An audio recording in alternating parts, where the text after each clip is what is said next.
Lewis and I spent a lot of time playing games together, but he was surprisingly bad at them. He died a lot.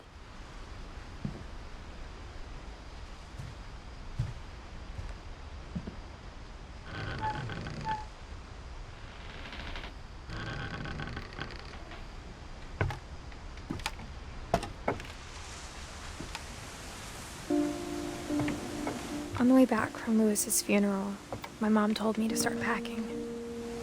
She waited until the day before we left to tell Edie. I'm not sure if she wanted to make it easier or harder.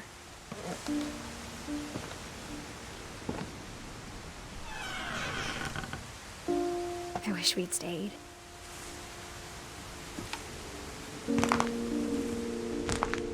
But I understand why we left.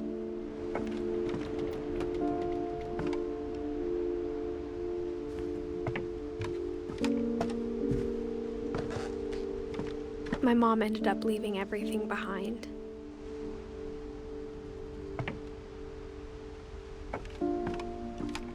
What happened that night had been coming for a long time. Maybe it should have come sooner.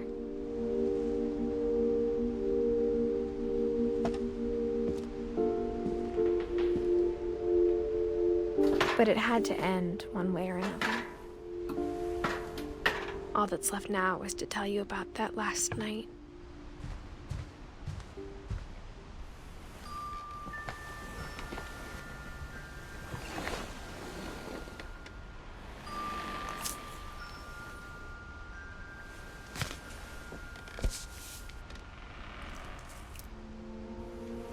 That whole last day, Edie just watched us pack and didn't say a word.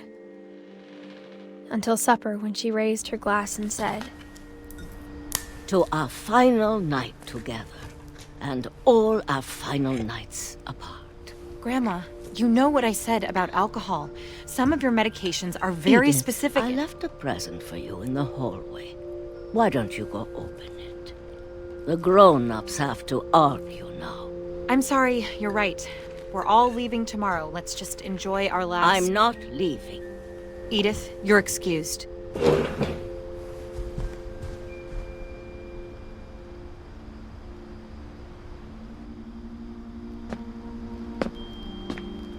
The power had been shut off that morning, but Edie always had plenty of candles. When my mom sealed the library, I don't think she knew about the other entrance. Or that Edie had a key to it.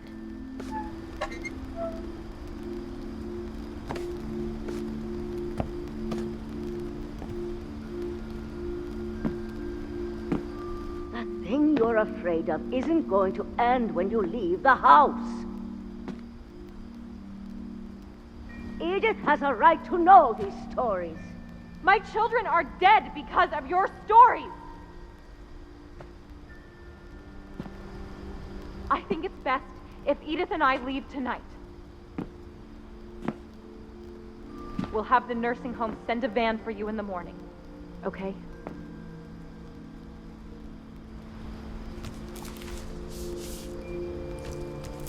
Dear Edith, there's so many stories I wish I could tell you, but there's only time for one.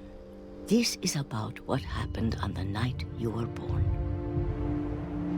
That night, the tide went way, way out. It was the first and last time I ever saw the old house aground. There'd been an earthquake out in the middle of the ocean. They called it the lowest tide in 1,000 years. God, it smelled awful. You know, I've seen that house every day of my life.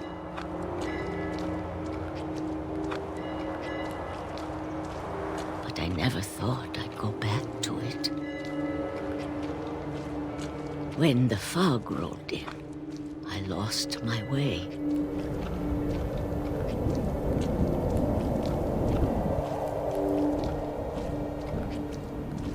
I got turned around.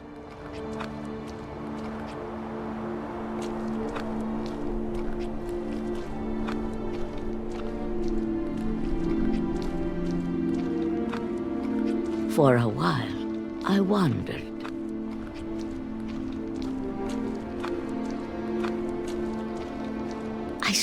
started seeing things.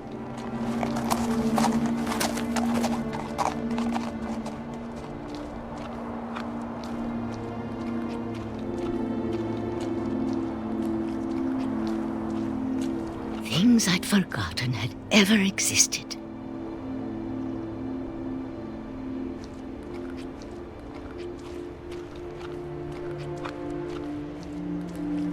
But when I saw them, they felt like old friends.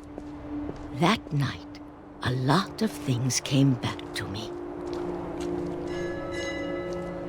Or maybe I came back to them.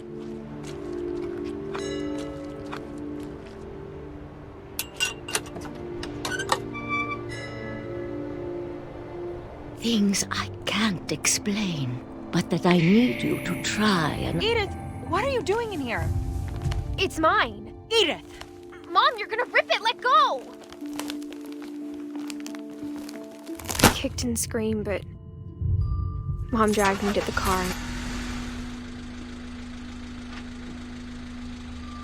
I never saw Great-Grandma Edie again.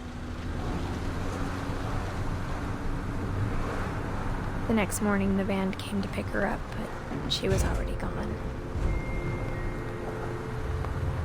After that, we moved around a lot.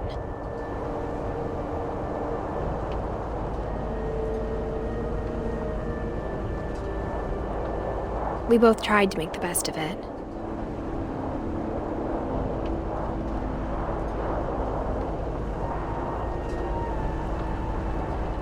A few years went by.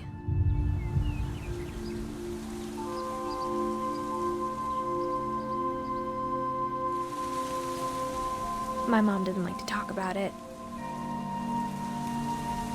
but she started getting sick a lot. The rest happened pretty quickly. She got better for a while, and then she didn't. And then I was alone. The last Finch left alive.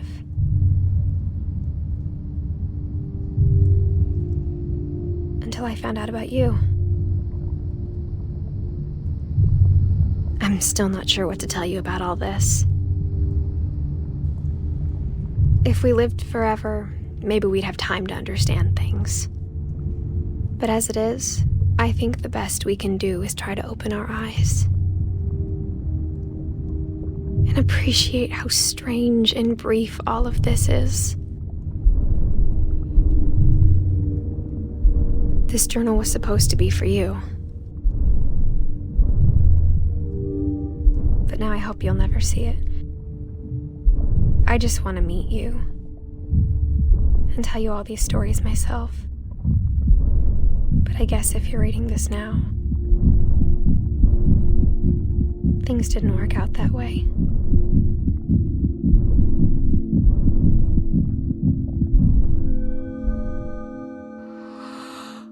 This is where your story begins.